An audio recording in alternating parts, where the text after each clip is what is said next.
ओम शांति। महाशिवरात्रि की बहुत बहुत हार्दिक शुभकामनाएं हैं। महाशिवरात्रि पर अक्सर भक्त जब भगवान के मंदिर में जाते हैं तो बेलपत्र के साथ साथ पूजा के अंदर धतूरे और अख के फूल चढ़ाते हैं।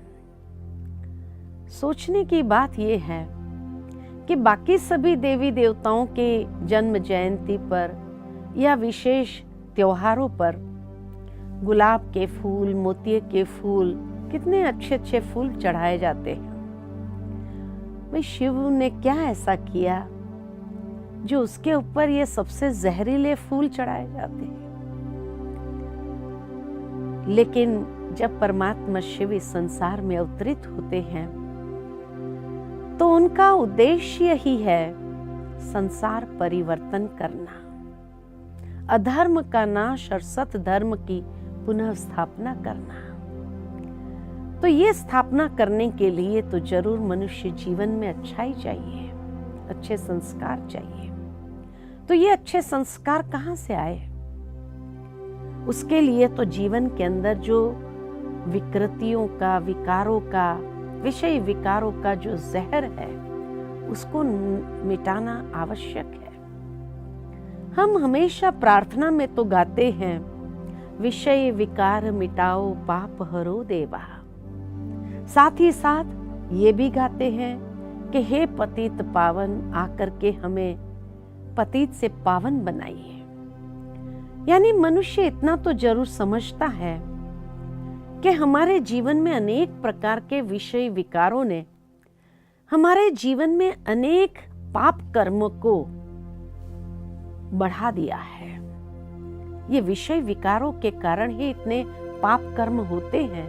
तभी तो गाते हैं विषय विकार मिटाओ पाप हरो देवा।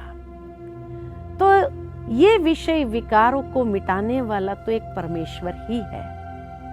इंसान की ये चाहना भी है कि भगवान आए और ये अशुद्धि हमारे जीवन से हर ले, ताकि हमारा जीवन उस पाप से मुक्त हो जाए। तभी तो परमात्मा को पाप कटेश्वर, मुक्तेश्वर भी कहते हैं कि जो हमें इन बुराइयों से मुक्त करता है। दूसरा जैसे कहा, हे पतित पावन, आकर के हम पतितों को पावन बनाओ।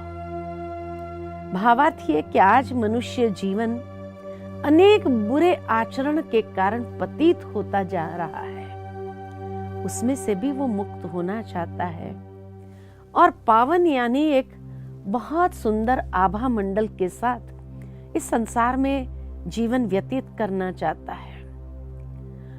और उसी के प्रतीक रूप ये अक के फूल, ये धतूरे के फूल है कि जो मनुष्य जीवन में ये विकृतियां हैं, ये विकृति जहर के बराबर है। जिसने मनुष्य जीवन को इतना विषैला बना दिया है कि शायद इतना विषैला सर्प भी नहीं होगा। लेकिन ये विषय विकारों का जहर मिटाने वाला वो परमेश्वर है।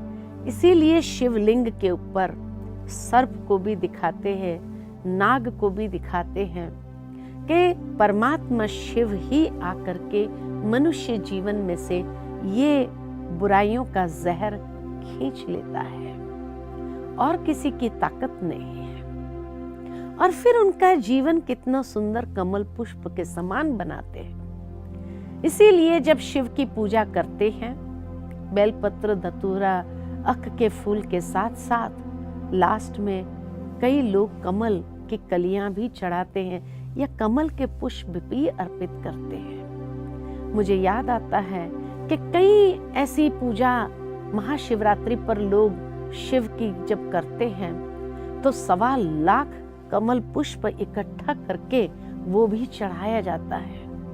और शिव के साथ इसीलिए शालिग्रामों को दिखाते हैं, क्योंकि यही शालिग्राम आत्मा का प्रतीक है और शिव ये परमात्मा का प्रतीक है।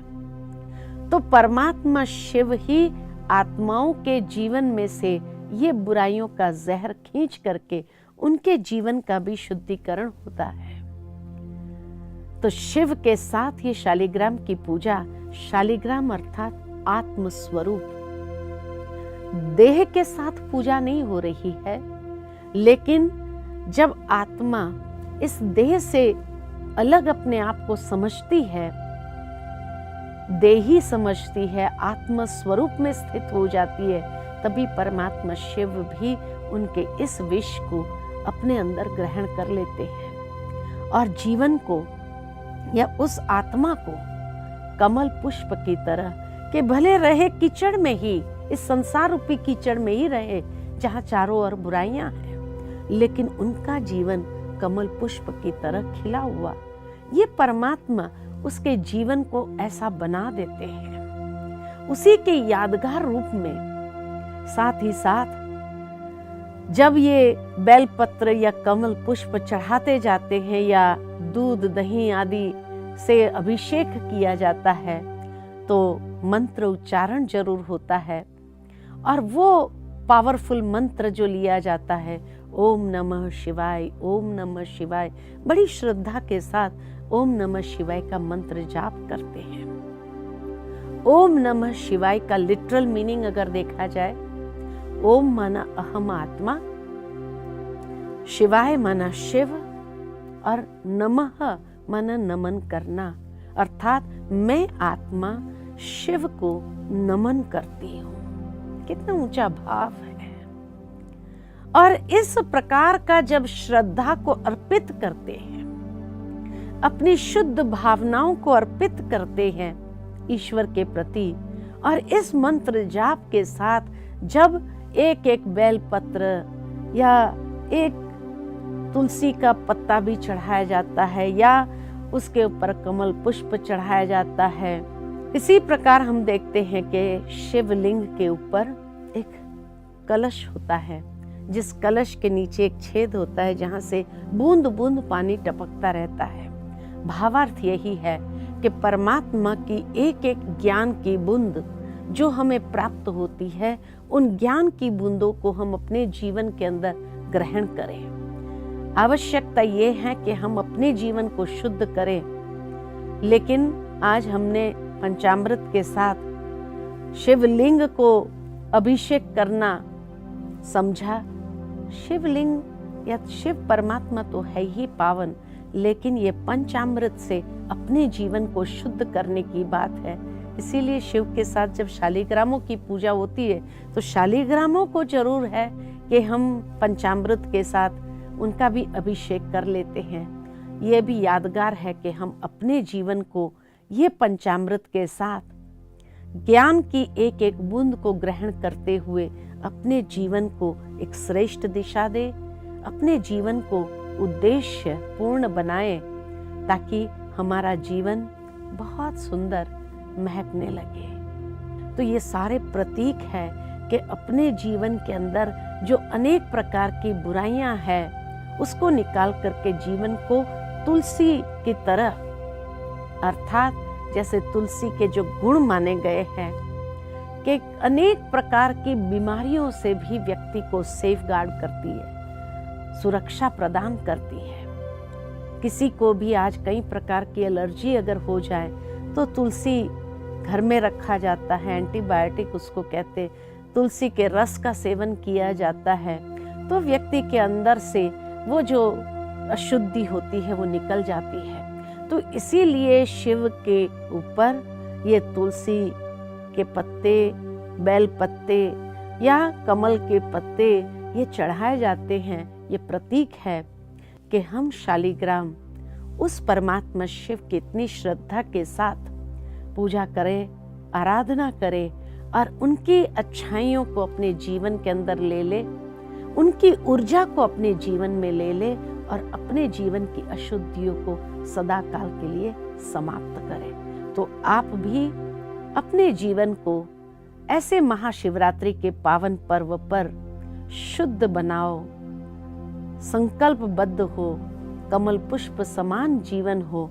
अपनी जहर जैसी बुराइयों को अर्पित करो। यही शुभ भावना, शुभकामना है। ऐसे ये महान पर्व का हम सेलिब्रेट करें, यही शुभ भावना है। ओम शांति।